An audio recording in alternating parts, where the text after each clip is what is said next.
Dema peşbirka ji bo Seroktiya Amerîka di rojên Dawîdê yê şîrovekar dibêjin Enqere encama hilbijartinê ji bo têkiliyên Tirkiye û Amerîkayê girîng dibîne. Çavder diyar dikin ku Donald Trump û Kamala Harris li hember Serokê Tirkiye Recep Tayyip Erdoğan xwedî helwestên cuda ne. During the past Trump presidency, Di dema serokatiya Trump da têkiliyên siyasî di navbera Erdogan û Trump da bastekî herî jûr da û xirab bûn.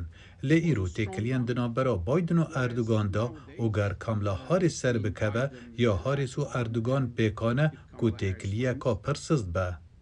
Erdoğan ji şîrovekirina hilbijartinên Amerîkayê dûr disekine. Lê şîrovekar balê dikişînin ku di Seroktiya Trump de tevî serdaneke fermî ya Erdogan li Washington kar bi destên Amerîkî û Tirk neh caran civiyabûn. Berevajî vê yekê Serok Biden tenê carekî bi Erdogan re hevdîtin kir. Şîrovekar dibêjin ji bo Erdogan hevdîtina rûbirû ya bi serokên Amerîkî re pir girîng e.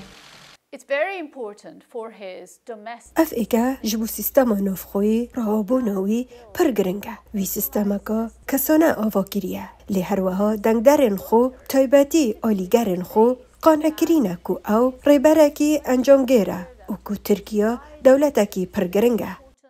Erdoğan bi germî behsa têkiliyên xwe yên bi Trump re dike. Tevî ku dema Tirkiye ji ber kirîna mûşekên Rûsî rastî toleyên Amerîkî hat Trump li qesra spî bû. Heta Trump carek gef li wî xwar bi gotina wî wê aboriya Tirkiye bi tevahî wêran û tune bike. Ji ber gefên Enqereyê ku êrişên hêzên Kurdên Sûriyê bike. Trump di şerên wê yên dijî Hamas û Hizbullahê de ji bo İsraîlê banga piştgiriya zêdetir dike. û şîrovekar dibêjin dibe ku di navbera serokên Amerîka û Tirkiyeyê dîsa pirsgirêk derkevin.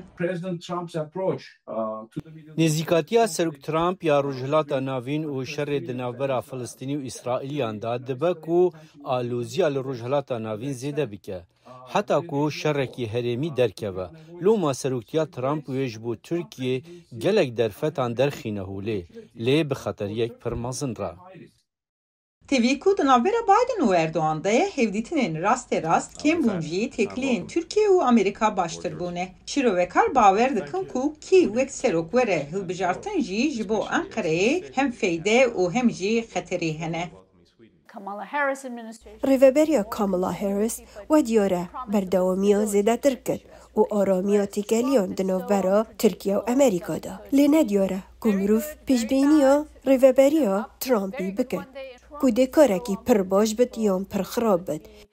Dema ku dawîbûna şerê li Rojhilata Navîn di demeke nêzde xuya nabe, şîrovekar hişyarî didin ku bê pêşbînîkirina Trump ji bo Enqereyê metirsiyê daafirîne. Lê wê Erdoğan dîsa jî derfeteke wa bixwaze ku têkiliya xwe ya bi Trump re carekedin nû bike. Ji bo raporta Dorian Jones, Özlem Yasak, Dengê Amerika.